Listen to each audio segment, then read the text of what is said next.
നിർത്തിയിട്ട് 2 വാക്ക് പ്രാർത്ഥിച്ചിട്ട് അവിടെ നോക്ക്. സ്തോത്രങ്ങളിൽ ഓടിപ്പോകുന്ന മണ്ഡലങ്ങളില്, തിരക്കിന്റെ മണ്ഡലങ്ങളൊക്കെ നമ്മൾ ചെയ്യണം. അടുത്ത വാക്യതാണ് വലിയ. അങ്ങനെ അബ്രഹാം ഇത് കേട്ടപ്പോൾ എന്ത് കേട്ടു? എന്നെ വിട്ടുപോയവൻ ഘട്ടത്തിലാണ് നമ്മളത് എഴുതണം. ഇതാ ഞാൻ പറഞ്ഞത്. ഹല്ലേലൂയ. എന്നോട് മര്യാദയ്ക്ക് ജീവിച്ചില്ലെങ്കിൽ ജീവിതത്തിൽ ഇതൊക്കെ വന്നു പറയും. ഇത് പറയാനുള്ള സമയമല്ല. സഹോദരന്റെ കഷ്ടം ആഘോഷിക്കാനുള്ള സമയമല്ല. സഹോദരന്റെ ദുഃഖം നിനക്ക് ആഘോഷത്തിന്റെ സമയമല്ല. അല്ലെങ്കിൽ അത് പൊട്ടിപ്പാട്ടാനുള്ള സമയമല്ല. 4 പേരെ വിളിച്ച് പറയാനുള്ള സമയമല്ല. സഹോദരന്റെ ദുഃഖം നിന്റെ ദുഃഖമായി മാറണം. അല്ല, അവൻ വിട്ടുപോയതല്ലേ അവന്റെ കുഴപ്പം, അവൻ ഓടിപ്പോയത് അവന്റെ തെറ്റ്, സ്വതന്ത്രത്തിലേക്ക് അവന്റെ കാഴ്ചപ്പാടിന്റെ കുറവ്, വീട്ടുകാരെ വിളിച്ചുകൊണ്ട് ഇടത്തോട്ടും മാറിപ്പോയത് അവന്റെ ജീവിതത്തിലെ ശൂന്യതയാണ്. പക്ഷെ അതിന്ന് പറയും നമുക്ക് ആഘോഷിക്കേണ്ട. ഇന്ന് പകൽക്കാലം ആര് കഷ്ടത്തിലായാലും അവന് നേരെ കൈനീട്ടുന്ന സഹായം കൊടുക്കുന്നവരെയാ ദൈവത്തിന് വേണ്ടത്. അബ്രഹാം വിശ്വാസിയുടെ പിതാവ് എന്നറിയപ്പെടുന്നത് മകനില്ലാതിരുന്നപ്പോൾ 25 വർഷം വിശ്വാസത്തിൽ ബലപ്പെട്ടുകൊണ്ട് മാത്രമല്ല, ആ ഒരു കാരണം മാത്രം അല്ലേ, വാസ്തവത്തിൽ അവിശ്വസിക്കാതെ ദൈവത്തിന്റെ വാഹന വിശ്വാസത്തിൽ ഉറച്ചതുകൊണ്ട് അവന് മകനിലേക്ക്. പക്ഷെ അത് ഒരു കാരണം മാത്രം. 100 കാരണങ്ങളുടെ ബേസിലാണ് സ്വർഗം അവനെ വിശ്വാസിയുടെ പിതാവ് എന്ന് വിളിച്ചത്. നമ്മളൊക്കെ ഒറ്റ കാരണത്തിന്റെ പേര് വിശ്വാസിയായ ഏതാ? കർത്താവിനെ കണ്ടുകൊണ്ട് രക്ഷിക്കപ്പെട്ട കാരണം അഭിഷേകം സഭയുടെ വിശ്വാസം. അതല്ല, 100 കാരണങ്ങളുടെ വിശ്വാസിയായി മാറുവാൻ. സ്തോത്രം. അബ്രഹാം വിശ്വാസിയുടെ കാരണമല്ല, സഹോദരന്റെ കഷ്ടതയിൽ അവൻ കഴിഞ്ഞിട്ട് അടുത്ത വാക്യം വായിക്കുന്നത്, ജാതീയ രാജാക്കന്മാർക്ക് കഴിയാത്തത് ദൈവഭക്തൻ നിനക്ക് കഴിയും. 5 രാജാക്കന്മാർ ചേർന്നിട്ട് തോൽപ്പിക്കാൻ കഴിയാത്ത ജാതീയ രാജാക്കന്മാരെ അബ്രഹാമിന്റെ വീട്ടിലെ അഭ്യാസികളും ചേർന്ന് അതിനെ തോൽപ്പിച്ചുവെങ്കിൽ ദൈവത്തെ വിളിച്ചിറങ്ങിയവന്റെ കൈക്ക് മുമ്പിൽ തകരാത്ത ഒരു ശക്തികളുമില്ല.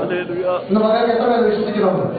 ഇറങ്ങിയപ്പോൾ ദൈവത്തിനോട് ദൂത് പറഞ്ഞില്ല, ഞാൻ നിന്റെ പേര് വലുതാക്കാമെന്ന്. നിന്റെ പേര് വലുതാക്കാമെന്ന് പറഞ്ഞൊരു അർത്ഥം ഇങ്ങനെയും ഉണ്ട്. ജാതിയെ രാജാക്കന്മാർ അറിയാൻ പോകുക ദൈവഭക്തൻ ആരാണെന്ന്. പട്ടണങ്ങളിൽ നിന്റെ പേര് പ്രസിദ്ധമാകാൻ പോകുക, ശുശ്രൂഷകളിൽ നീ പ്രയോജനപ്പെടാൻ പോകുക, നിന്റെ ആത്മീയ ജീവിതം മറ്റുള്ള അറിയാൻ പോകുക. കാരണം ജാതിയ രാജാക്കന്മാർ തിരിച്ചറിയും കൃപ ലഭിച്ചവന്റെ മേൽ വ്യാപരിക്കുന്ന ശക്തിയുടെ അളവറ്റ വലുപ്പം എന്താണെന്ന്. അത് തിരിച്ചറിഞ്ഞു അവൻ ഓടിച്ചെന്നു, അവൻ തോൽപ്പിച്ചു. മടങ്ങി വരികയാണ്. ഒരു വിഷയത്തിന്റെ കൂടെ വരട്ടെ.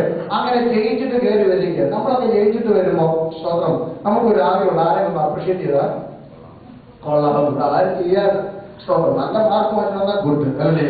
തോറ്റ് വേറെ വീട്ടിൽ കേൾക്കാമല്ലേ? അല്ല എന്ന് പറഞ്ഞാൽ ഇവിടെ കാണി പിള്ളേരെ നാട്ടിലേക്കിതാണ് മൊത്തം മടക്കിലാണ്. തോമാറ്റന്റെ അത്ര മാർക്ക് നിനക്കെന്താ കിട്ടാറുണ്ട്? ഇതാ പ്രശ്നം. നാട്ടിലെ പ്രശ്നം മൊത്തം ഇതാണ് അല്ലേ? പക്ഷെ ഞാൻ അവിടെയൊക്കെ പറയാറുണ്ട്, എല്ലാ കുഞ്ഞുങ്ങളും പറഞ്ഞിട്ടുള്ള എല്ലാവരും നല്ല റാങ്ക് വാങ്ങാൻ പറയാൻ പ്രശ്നമില്ല. അവരെ കമ്പയർ ചെയ്യാതിരുന്നാൽ മതി. ഇവിടെ ജയിച്ചിട്ട് വരുന്നവരെ ദൈവത്തിന് ഒത്തിരി താല്പര്യം. ഞാൻ പറഞ്ഞ ജീവിതത്തിൽ ജയിക്കണം, കുടുംബത്തിൽ ജയിക്കണം, സഭയിൽ ജയിക്കണം. നമ്മൾ എപ്പോഴും തോറ്റ് കിടക്കുകയാണ്. എവിടെയാണ് ജയിക്കേണ്ടത്? പറയുമോ? അങ്ങനെ ജയിച്ചിട്ട് വന്നപ്പോ സ്വർഗത്തിന്റെ പുരോഹിതൻ, പത്തിനൊന്നിന്റെ പുരോഹിതൻ മത്സ്യസടൻ എല്ലാവർക്കും അറിയാം, വിശദീകരിക്കാൻ പോകുന്നില്ല. അത് ആരാണെന്ന് പഠിക്കാൻ പോയി കഴിഞ്ഞാൽ നമ്മൾ പഠിച്ച പോലെ ആരും തെറ്റാന്ന് പറയും. അതുകൊണ്ട് കർത്താവിന്റെ നിഴലാണ്. എവിടെ പറയുന്നവനെ വംശാവലിയൊന്നും ഇല്ല. പല അർത്ഥങ്ങളുണ്ട്. എന്തോ ആയിക്കോട്ടെ, അവൻ ഇങ്ങോട്ട് ഇറങ്ങി വരിക, എന്തോ ഉണ്ടെന്നത് അതൊക്കെ പറഞ്ഞാൽ മുന്നിരിക്കില്ലേ? സ്തോത്രം. റെഡിയായിട്ടിരിക്കുക. എല്ലാവർക്കും ഇഷ്ടപ്പെടുന്നുണ്ട്. ആളോട് നോക്കണം. അപ്പവും വീഞ്ഞുമായിട്ട് ആരും എത്തിയ ദൈവത്തിന്റെ പുരോഗതി എത്തിയ 3 കാര്യങ്ങൾ എന്ന് പറയാൻ പോകുന്നു. ജയിച്ചവന് കൊടുക്കുവാൻ കർത്താവിന് ഒരു മേശയുണ്ട്. ഒന്നാമത്തെ മേശ മരുഭൂമിയിൽ ഒരു മേശയുണ്ട്. ഇപ്പൊ ജയിച്ചിട്ട് വരിക. ഇത് അറിയാവുന്ന തലമുറ പിന്നീട് ചോദിക്കുന്ന ഒരു ചോദ്യമുണ്ട്. അത് നിങ്ങൾ ഓർക്കുകയാണ്, ദൈവത്തിന് മരുഭൂമിയിൽ മേശ ഒരുക്കുക കഴിയുമോ? ആരാ ചോദിച്ചത്? ഈ അബ്രഹാമിന്റെ തലമുറ മരുഭൂമികൾ അടക്കം ചോദിക്കുക. ദൈവത്തിന് മരുഭൂമിയിലെ പിതാവായ അബ്രഹാമിന്റെ പിതാവ് ഇസ്ഹാക്കിന്റെ ദൈവമേ എന്നൊക്കെ പ്രാർത്ഥിക്കും. രാവിലെ പ്രാർത്ഥിച്ച അബ്രഹാമിന്റെ ദൈവമേ, ഇസ്ഹാക്കിന്റെ ദൈവമേ, ആ തൊണ്ട് ദൈവമേ ഞങ്ങളോട് കരുണയുണ്ടാകണമെന്ന് രാവിലെ പ്രാർത്ഥിച്ച നാക്കുകൊണ്ടാണ് ചോദിക്കുന്നത്. ദൈവത്തിന് മരുഭൂമിയിൽ പകർത്താൻ ഓർത്തോണം. അല്ലെങ്കിൽ ആരും നിനക്ക് മേശ ഒരുക്കിയില്ലെങ്കിലും മരുഭൂമിയിൽ ദൈവം വഴി തുറക്കും. God can make a table even in the midst of the wilderness. ഇന്ന് പകൽക്കാലം മരുഭൂമിയിലും മേശ ഒരുക്കുന്ന ദൈവം. 2 ശത്രുക്കളുടെ മുമ്പാകെ ഒരു മേശ വരും. അല്ലെങ്കിൽ എപ്പോ ചുറ്റും നിൽക്കുന്ന ശത്രുക്കളാണ്. സഹായത്തിന് ആരുമില്ല. എല്ലാ രാജാക്കന്മാരും അവൻ എതിർകൂലമാണ്. പക്ഷെ ഇത് പോലെ ഓർത്തുകൊള്ള God can prepare a table even in the midst of your enemies. ഇത് ശത്രുക്കളുടെ മുമ്പാകെയും ദൈവത്തിനൊരു മേശയുണ്ട്. 3 ഇതൊരു കർത്താവിന്റെ മേശയുടെ അപ്പവും മീനും. എന്തിനാ അബ്രഹാമിന് അപ്പവും മീനും കൊടുത്തത്? നിങ്ങൾ പറയുന്ന ദൂതല്ല, ഞാൻ പറയുന്നു. നമ്മൾ പറയാൻ പറ്റുന്നതാണ്. അല്ല, 104 സങ്കീർത്തനം 15 വാക്യം വായിച്ചാൽ എന്തിനാണ് ദൈവം നമുക്ക് അപ്പവും മീനും എടുത്തത്? എന്തിനാ ദൈവം ഇന്ന് രാവിലെ നമുക്ക് ഈ കർത്തമേശ തരുന്നത്? അവൻ ഭൂമിയിൽ നിന്ന് ആഹാരവും 104:15 വായിക്കുന്നത്. ഭൂമിയിൽ നിന്ന് ആഹാരവും മനുഷ്യന്റെ എന്തിനാ വീതി തരുന്നത്? ഹൃദയത്തിന് സന്തോഷം തരാൻ. യുദ്ധമൊക്കെ ചെയ്തിട്ട് വരുന്ന മനുഷ്യൻ ആദ്യമേ വേണ്ട ഒരു സന്തോഷം. സ്തോത്രമല്ലേ? ജീവിതത്തിൽ ജയിക്കുക എന്ന് പറഞ്ഞാൽ ഹൃദയ സന്തോഷം. വീഴ്ച കൊടുക്കുന്നതിന്റെ കാരണം അബ്രഹാമിന്റെ ഹൃദയ സന്തോഷം കിട്ടണം. രണ്ട്, ഭൂമിയിൽ നിന്നും മനുഷ്യന്റെ ഹൃദയത്തെ ബലപ്പെടുത്തുന്ന അപ്പവും മുളപ്പിക്കുന്നു. So he wants to strengthen you and he wants to make you happy at the same time. ഒരേ സമയത്ത് സന്തോഷവും തരണം, ആനന്ദവും തരണം. സന്തോഷവും തരണം, ശക്തിയും തരണം. ഇത് രണ്ടും ഉള്ളവനെ ആദ്യം തോപ്പിക്കാൻ പറ്റില്ല. അതിനൊക്കെ നമുക്ക് ഹൃദയം സന്തോഷമാണെങ്കിൽ നമുക്ക് ആരും തോപ്പിക്കാൻ പറ്റുമോ? തോപ്പിക്കാൻ പറ്റില്ല.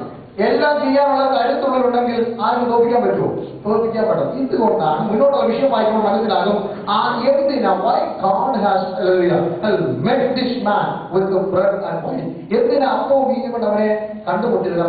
എന്തിനാണ് ഈ പറയാൻ വരുന്നത്? എന്തിനാ ഇന്ന് പകൽക്കാലം നമുക്കൊരു ഹൃദയ സന്തോഷം ഉണ്ടാകണം.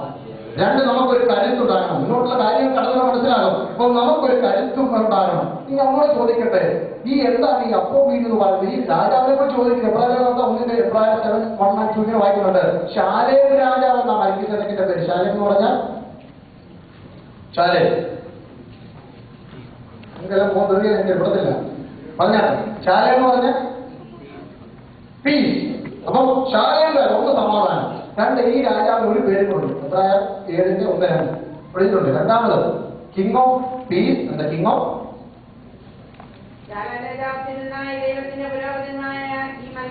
രണ്ടാം ദശാംശം കൊടുത്തവൻ ആദ്യം നീതിയുടെ രാജാവെന്നും പിന്നെ so he is the king of righteousness and the king of peace. അപ്പൊ ജയിച്ചവനെ എതിരേൽക്കുന്ന സ്ഥലത്ത് വെളിപ്പെടുന്നത് നീതിയും സമാധാനം. ഇതെവിടെ